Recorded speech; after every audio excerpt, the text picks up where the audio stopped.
وزي ما احنا ما شايفين قدرنا نوصل بحرارة كارت الشاشة ل 65 درجة بعد ما كان بيوصل معانا ل 84 درجة. وطبعا ده هيفرق معانا في الأداء كتير جدا، وفي نفس الوقت هنحافظ بيه على الكارت اللي معانا.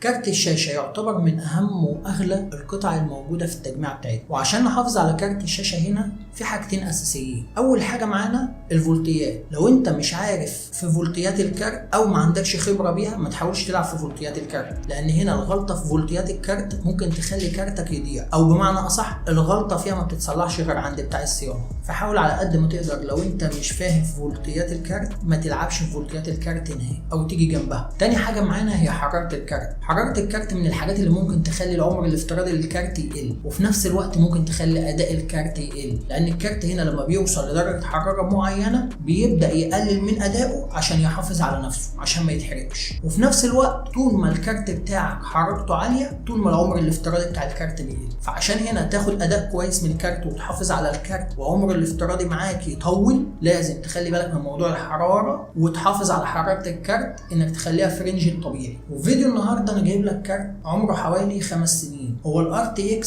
ال 2060 النسخة 6 جيجا، نسخة الاسوس روج ستريكس اللي بتيجي ب3 مراوح. الكارت ده انتاج يناير 2019. الكارت ده بدأت درجات حرارته تعلى وتوصل معايا ل 84 درجة على الفور مارك. فهنبدأ النهارده مع بعضينا كده نفك الكارت حتة حتة، وهنغير المعجون الحراري وهننضف المراوح، وهنشوف الكارت معانا هيوصل لكام في درجات الحرارة، وفي نفس الوقت اداء الكارت هيبقى عامل معانا ايه بعد ما ننضفه ونغير له المعجون الحراري وننضف المراوح. لو انت اول مره بتشوفنا على اليوتيوب فانا وليد زايد، وفي فيديو النهارده هوريك ازاي تقدر تغير السيرمال بيست او المعجون الحراري لكارت الشاشه وتنضف المراوح وترجع كل حاجه زي ما كانت تاني. اهم حاجه ما تنساش تدعمنا باللايك وتشترك معانا في القناه لو اول مره بتشوفنا على اليوتيوب، وتشير الفيديو عشان الكل يستفيد. ويلا بينا نبدا الفيديو.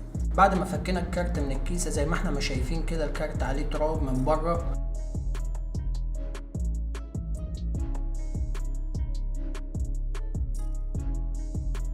وطبعا هنا الكارت عليه ستيكر الضمان وكمان الباك بليت المعدن.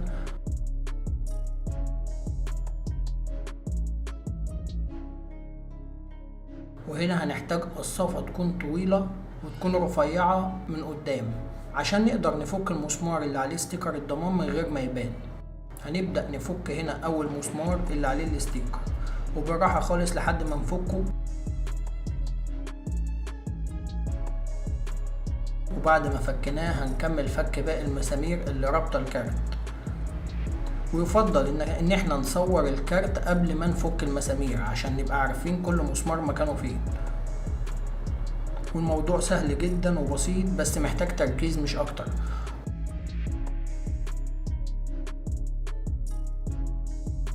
وطبعا بعد ما فكينا المسامير هنفتح الكارت من بعضه، ولازم ناخد بالنا اننا فكينا كل المسامير لان لو في مسمار مش مفكوك ممكن يتسبب انك تكسر الكارت. ولازم هنا نخلي بالنا من كابلات سواء كابلات المراوح، ولو كارتك RGB هتلاقي كابلات RGB. هنبدأ نفك كابلات المراوح والRGB من الكارت عشان نفصل الكفر الخارجي وجزء التبريد عن الكارت. وبعد ما فصلنا جزء التبريد عن الكارت هنركنه وهنرجع له بعد شوية، وهنبدأ نفك الفريم المعدن اللي بيبقى موجود على الكارت.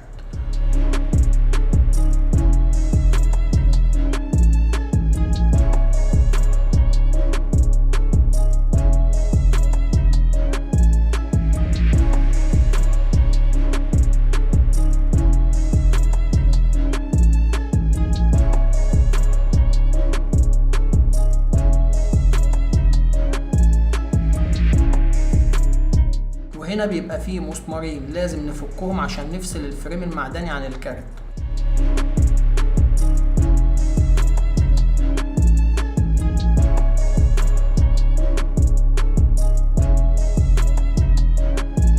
وبعد ما نفك كل المسامير هيطلع معانا الفريم المعدني.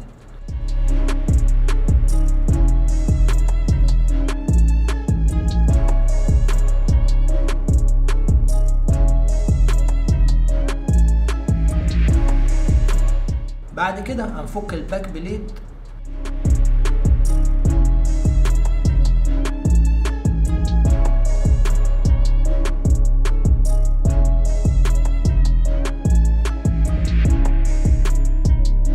وبتبقى متوصلة بالكارت عن طريق كابل عشان الRGB.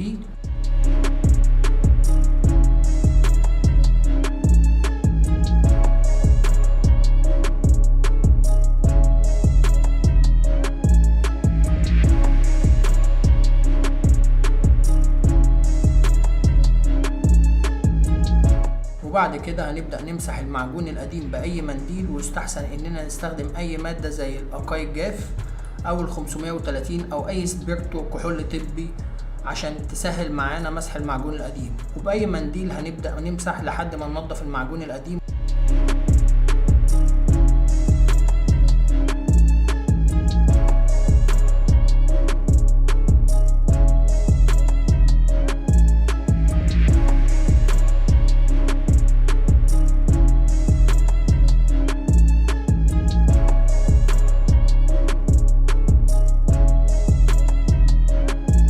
ونفس الكلام هنعمله مع الهيت سينك، هنمسح المعجون القديم من عليها.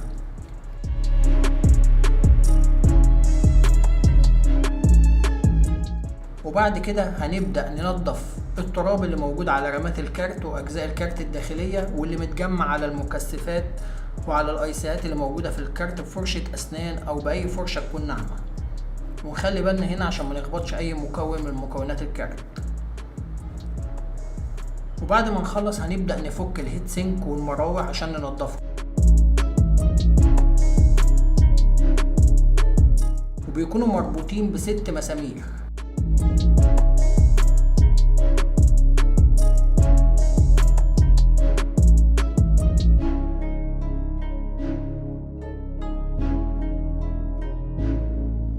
وبعد ما نفك الفريم البلاستيك هنبدأ نفك المراوح واحدة واحدة.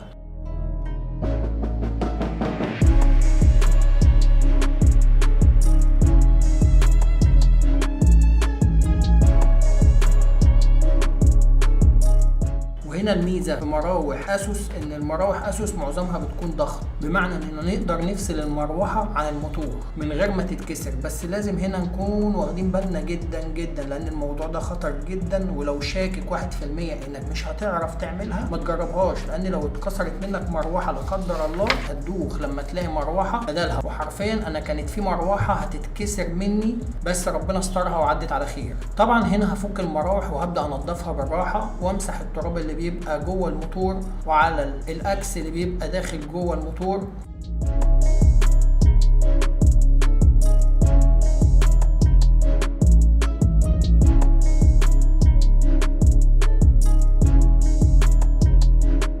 وهستعمل هنا الأكاي المخصص للمراوح لانه بيبقى فيه نسبة من الزيت بتساعد في عملية دوران المراوح.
بعد ما نخلص المراوح هننضف الهيت سينك، وممكن نغسلها بميه بس لازم تنشف كويس وتتجفف كويس قبل التركيب. وبعد ما خلصنا عمليه التنظيف هنبدأ نرجع كل حاجة زي ما كانت، وهنربط المراوح كل مروحة في مكانها زي ما كانت عشان مفيش أي مشكلة تحصل معانا.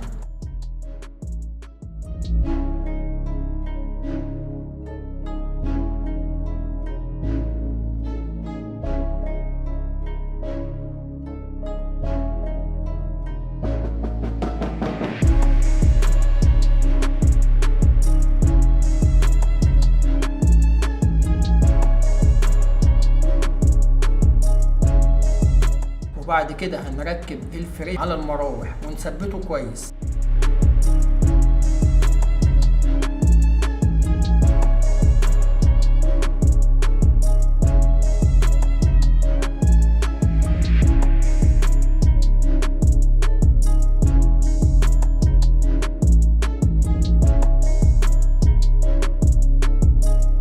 ونلزق السيرمال بادز مكانها، ولو محتاجه تتغير نغيرها، انا هنا غيرتها وبتتباع في محلات الهاردوير. وبعد كده هنثبت السيرمال بادز على الفي رام واللي بتبقى بين الفريم المعدني والفي رام، وبعد ما نثبتها هنركب الباك بليد قبل الفريم المعدني، وبعد كده هنركب الفريم المعدني. وهنا لازم نركز جدا لان كل حاجه لها مكانها. وهنبدا في تثبيت الفريم بالمسامير.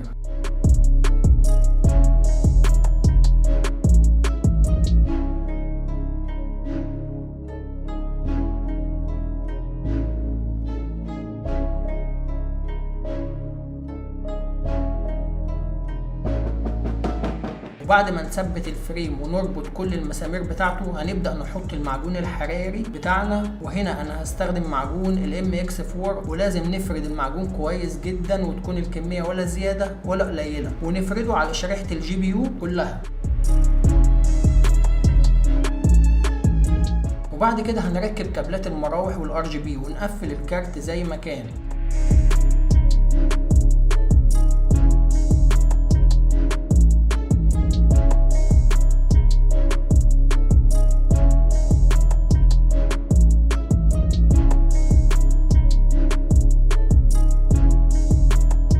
ولما نيجي عند المسمار اللي عليه ستيكر الضمان هنركبه بنفس الطريقة اللي ركبناه بيها عشان الاستيكر ما يتفكش وما يتشلش.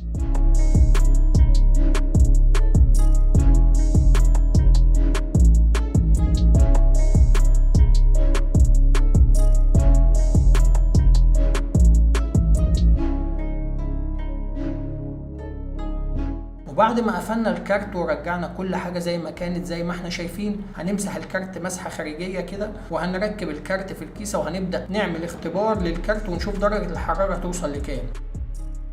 وهنا الكارت اعلى حرارة وصل لها كانت 65 على الفور مارك بعد ما كان مسجل معانا 84 درجة قبل ما ننضفه ونغير له المعجون. وطبعا صوت المراوح هدي عن الاول بكتير، والاداء هيختلف طبعا لان حرارة الكارت مش عالية، وبكده هنبقى حافظنا على الكارت بتاعنا.